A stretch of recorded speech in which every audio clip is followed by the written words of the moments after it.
Hello again, everyone. This is Chris Mathieu with Forbidden Knowledge News. Are you going to be at the event of 2020?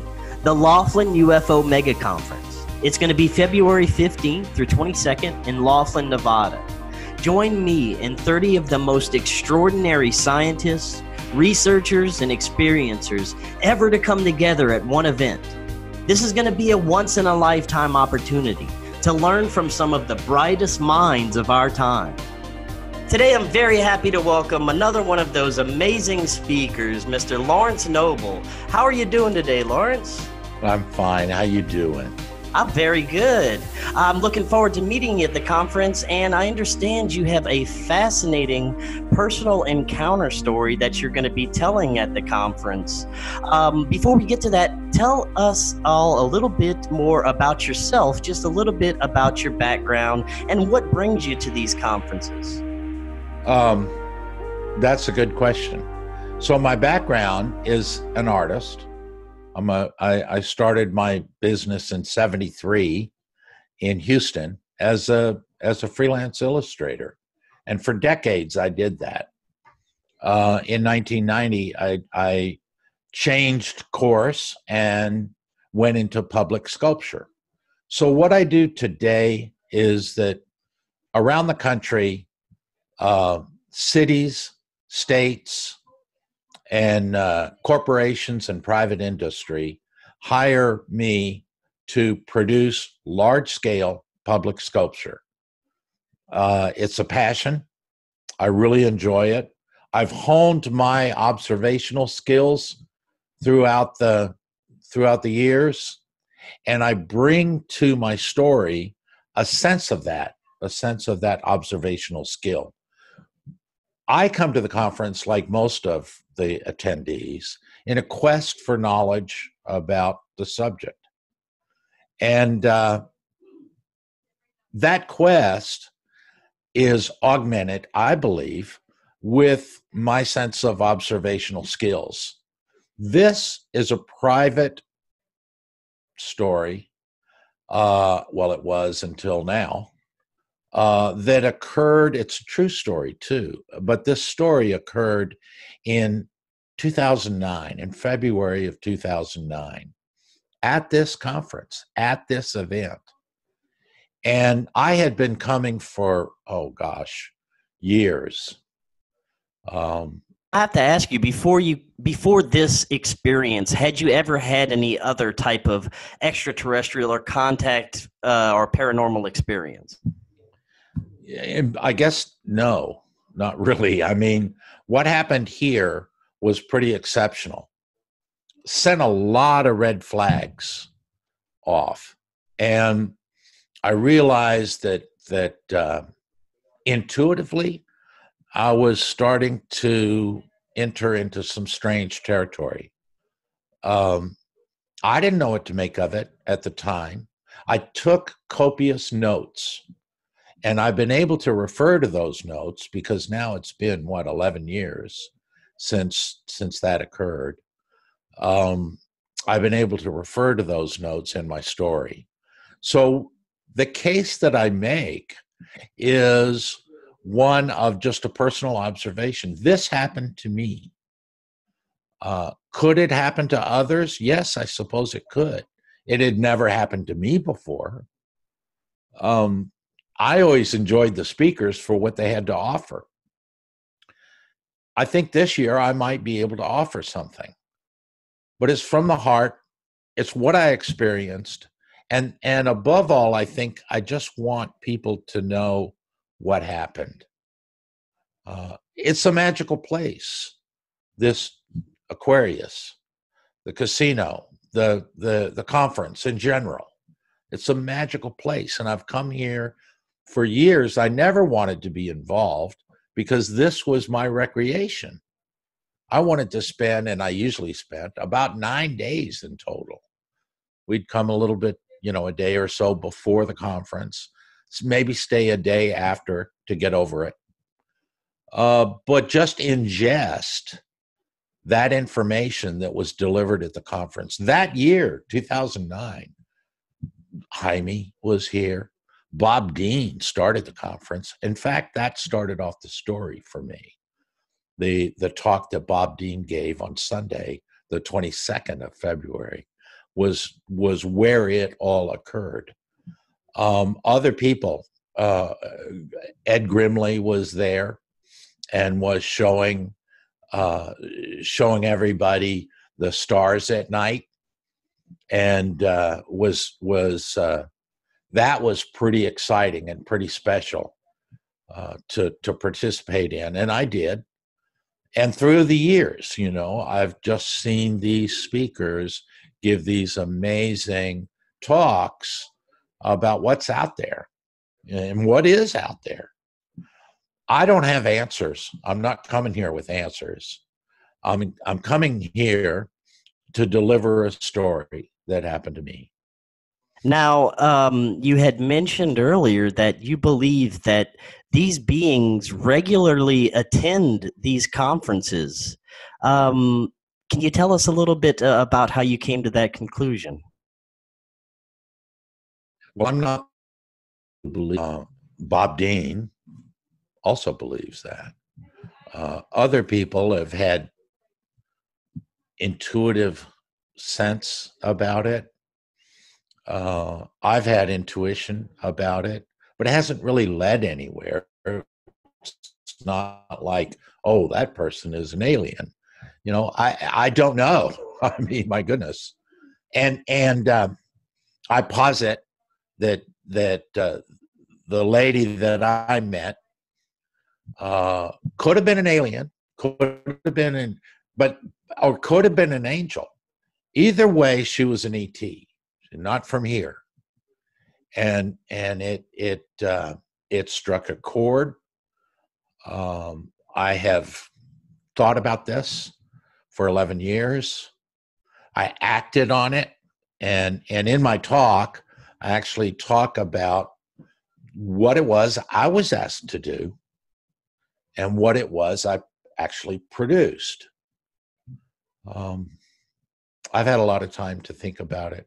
I think what happened to me was real, and yet I'm not trying to convince anybody of it. I think above all, I'm trying to say, hey, I'm like you guys and ladies. I come here in that quest, and this year, or the year 2009, it paid off for me in some way, shape, or form. I want to delineate that as best I can, sticking to the facts as I recall them, and just discuss it. Open it up for a dialogue, but just enter it into the arena of consciousness that is this convention. It's interesting that you said it may be an angel. In ancient times, these beings were, it seems they were all considered angels or demons, and now the angels and demons have become interdimensionals or extraterrestrial beings. And it seems that possibly they're all one and the same, just beings from different, possibly, dimensions. And it could be that. It could be. What I have understood angels to be are messengers, in that I received a message that they expected to be acted on. I might put them in that category. There's a few other things in the talk that might allude to that. But an angel is an ET. They're not from this planet. And maybe they are. Maybe this person was from another planet in our galaxy. Maybe this person was from another dimension. I don't know. But I think what I do know can go into the gristmill of what we all know, consciously or not consciously, but spreading that information into that gristmill of knowledge. Yeah, I interview people like yourself. I interview contactees. I interview people who have had these experiences and seen UFOs. And, I believe it. But I myself have never even seen a UFO. And I'm excited to go to Laughlin because from what I'm told, there is a lot of, UFO and unknown activity in the skies around that area. So I think it'll think about it, though. Think about the fact that here in one place, in one part of the country, at a particular time of the year, a whole lot of people gather. And they gather for the same reasons that you and I gather. They want information. Those who want to disseminate information, those who want to distort information, those people who also are on the fringes of that understanding and knowledge, might also want to be a player. They might also want to be here.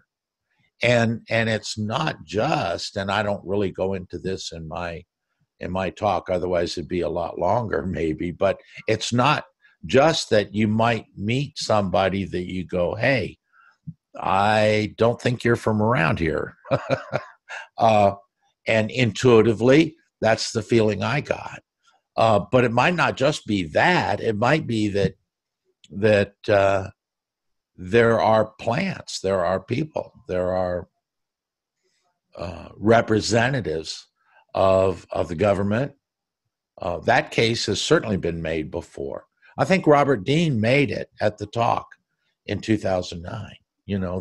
That there are people here, and we don't know all these people.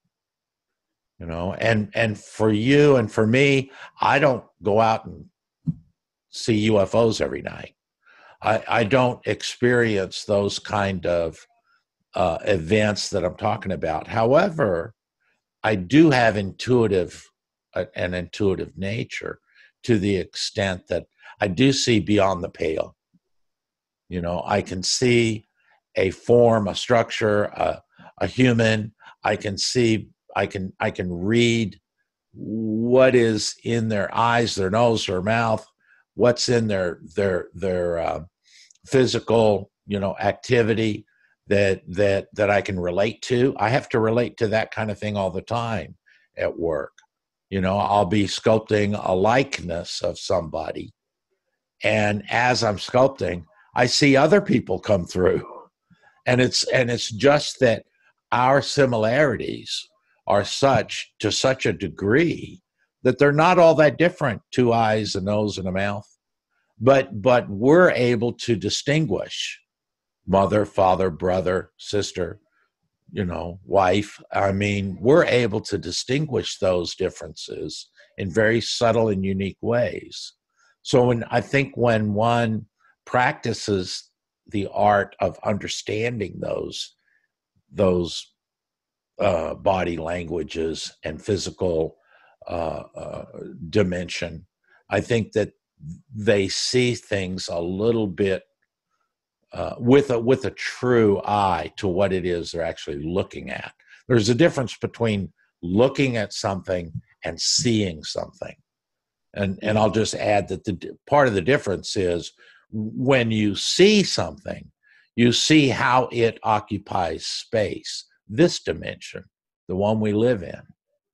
You see how the form structures itself within the shape and the world that we live in. When you look at it, it's yeah, I saw this, but could you describe it? To a police artist, could you describe what it is you saw? What I've seen in many, many cases in people's descriptions of what it is they've seen at the conference, they're describing a UFO, they're describing the inhabitants, they're describing what they do it to the best of their ability, but they're not artists. So they're not quite seeing it exactly the way an artist would see it. Artists aren't special, but like pilots and police, they're trained observers. Right. It's a great ability to have. And Laurence, thank you so much for stopping by today. That is fascinating information. I really can't wait to hear your story at the conference, and I can't wait to meet you there. Well, ETs attend this conference, and I met one. And that's what I'm going to be talking about. And I think that it's nice to know that the people that I'm going to be talking to are open-minded, because that's really what I've seen at all the conferences in years past. Very good. Well, Laurence, thank you again, and I will see you soon. This is going to be a once-in-a-lifetime opportunity to learn from some of the brightest minds of our time, over 30 of them, with 8 of them coming in from outside of the United States. This is also going to be the world's lowest cost convention. The only purpose is to disclose some of the truths of our mysterious existence. Go to Laughlin UFO Megaconference.com right now to ensure you get your early discount package prices. You don't want to miss this amazing event.